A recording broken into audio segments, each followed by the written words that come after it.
went on a little walk this morning to try and get some photos, but I was feeling a little bored with them. I feel like all photographers sometimes get in this rut where they just aren't liking any of their work. And so instead of just kind of mindlessly taking pictures, hoping to get something that brings back that spark, I decided to focus on something that will add a lot of interest into my pictures.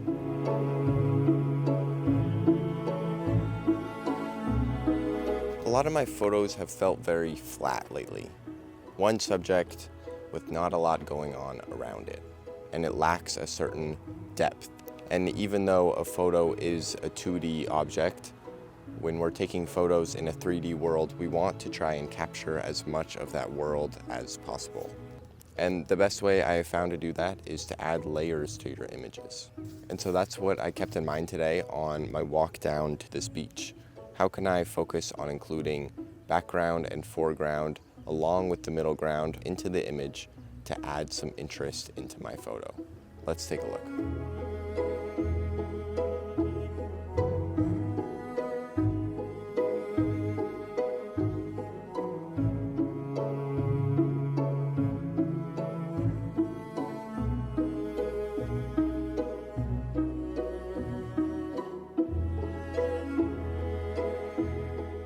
Now, as with every photography technique, it does not guarantee a good photo. I took lots of pictures this morning using lots of layering and they didn't turn out well. This is just bound to happen with all photography and any technique you try.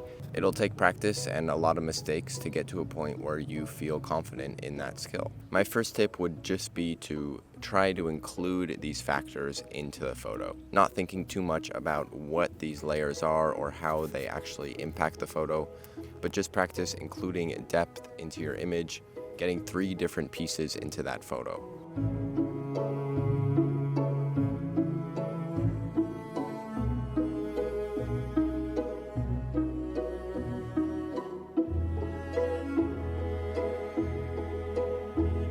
Once you feel confident with the basics of just including different layers in your image, it's time to think about how these layers are impacting your photo. We want to include the environment around our subject. That's essentially what we're doing with these layers. But now it's time to be more intentional about what layers we're including. Maybe instead of using that big rock as a foreground, we find something a little more related to our subject that can help tell that story.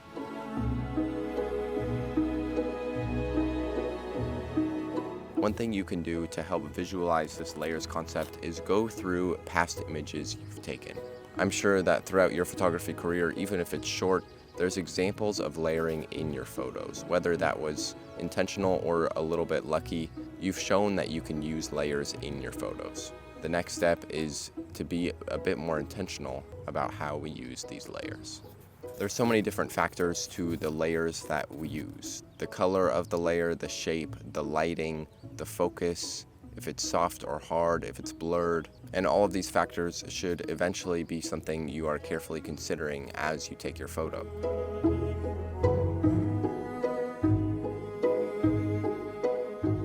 There's lots of different ways to add this interest and spark back to your photography. This is just one technique.